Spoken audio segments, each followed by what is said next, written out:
လေတော်တွေကညီးတံများမိဖို့ချောင်ကျိန်စာမြမလေတော်တွေကကြောက်စရာအကောင်းဆုံးတရေဝတ္ထုအခန်းတစ်ရွာလေကလေကွင်းပြင်ကျဲကြီးထဲမှာအုတ်တတိုင်းဟောင်းတစ်ခုရှိတယ်ဒီနေရာမှာညနေ9နာရီတိုင်းအိုးဆိုတဲ့အမျိုးသမီးညီးတံကြားရတတ်တယ်လေသမားတွေညဘက်ဖြတ်သွားရင်မိခိုးတွေကလက်ဖွားတွေမြင်ရတတ်တယ်မနက်မိုးလင်းတိုင်းအုတ်တတိုင်းကြီးမှာစံစိမ့်နဲ့ငပိရီကိုတွေ့ရတယ်ရွာသားတွေကဒီနေရာကိုဒေါ်ပွားဆိုင်ရဲ့မိဖို့ချောင်လို့ခေါ်ကြတယ်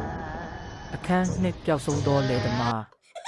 2000ခုနှစ်ကလေသမားတယောက်ဥပကြီးညနေခင်းဒီနေရာကိုဖြတ်ပြီးပျောက်ဆုံးသွားတယ်3ရက်ကြာသူ့ရဲ့လေခွန်သွားပြန်လာတယ်ကျိုးပုံမှာစံအိတ်နဲ့ငပိရီကိုကျင်လာတယ်အုတ်တတိုင်းမှာငါ့ကိုကူညီပါသူမကငါ့ကိုထမင်းချက်ခိုင်းနေတယ်လို့သူနဲ့ရေးထားတယ်နောက်9ရက်မှာအုတ်တတိုင်းအကြောင်းတွေကသူ့ရဲ့လက်သေးတွေထွက်လာတယ်အခန်း3ဒေါ်ပွားဆိုင်ရဲ့ကျင်းစာရွာသူကြီးရဲ့မှတ်တမ်းတွေအရ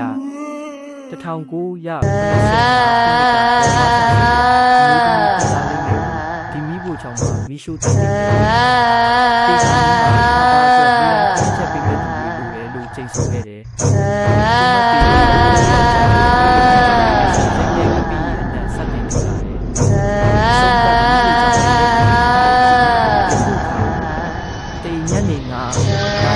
အုတ်တတိုင်းနာကမိဖို့ခုံတန်များကြားရတယ်။နှစ်တစ်ခါတလေသားလေးထမင်းစားချိန်ရောက်ပြီလို့ငိုတန်ကြားရတယ်။3လေသမားတွေကဒီနေရာကိုဆက်သွားတယ်။ဆန်စိမ်းခမစီနဲ့မပြီးဘူးခုနဲ့ဆက်ပြီးခါပေးရတယ်။4အုတ်တတိုင်းမှာနောက်ဆုံးတစ်ခုချက်နာသားအတွက်ခမင်းချက်ဖို့လိုနေတယ်လို့ဒီမျိုးမျိုးရဲ့စာလုံးကိုတွေ့ရတယ်။ရွာသားတွေကြက်ကြက်အရာသိရှိရပါတယ်။